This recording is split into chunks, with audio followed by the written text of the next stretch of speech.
Drama unfolding here is nothing compared to the terror that's about to be unleashed outside. And it's all captured on video. Yes, sir. We were listening to one of the witnesses, and all of a sudden we heard some bangs from out on the street. Rapid-fire gunshots, fear and confusion in the courtroom. And TV cameraman Chris Howell suddenly realizes he's in the middle of an even bigger story. It took me about 10 seconds before I figured out, holy smokes, this is a gun battle. Roll tape now. To prevent the accused from escaping in the chaos, a bailiff grabs him and takes cover. Hysteria sets in as automatic rifle fire strafes the building from the street below. It's just like a cannon. It's like pow, pow, pow.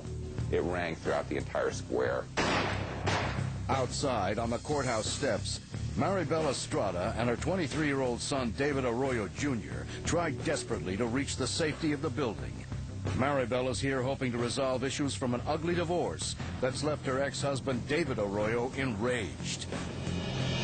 Just inside the entrance, a courthouse security camera records what happens next. That's Arroyo, approaching on the right. Suddenly, he opens fire with an AK47 assault rifle. Maribel and her son fall just outside the doors, cut down by bullets. Arroyo continues to shoot at anyone he sees, as several officers attempt to stop him, armed only with handguns. One by one, they come courageously forward. And one by one, David Arroyo mows them down.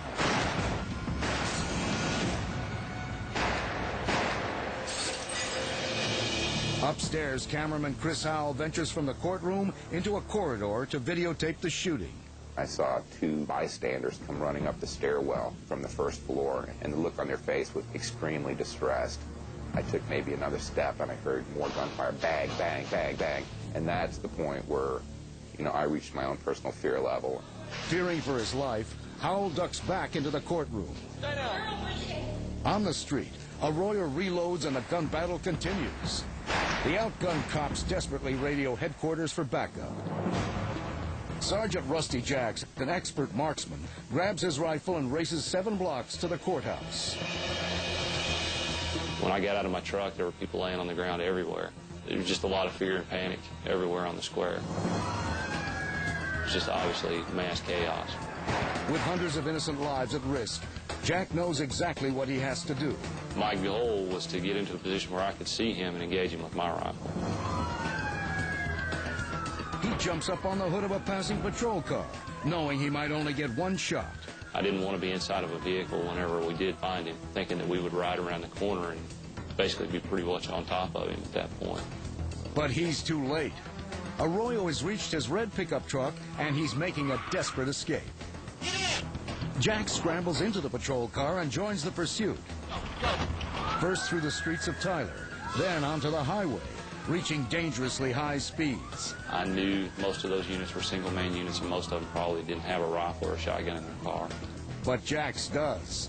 A Colt Command AR-15 rifle, designed for sharpshooting. I knew that I had the equipment to deal with the situation if I could ever get into a position where I could see and get a clear shot at David Arroyo. Suddenly, a patrol car driven by Deputy Sheriff John Smith speeds past and closes in on Arroyo's truck. Arroyo opens fire on Smith, who returns fire before rear-ending him.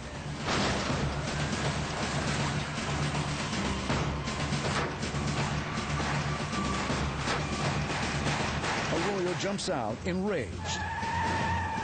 And Sergeant Jack sees the opening he's been waiting for.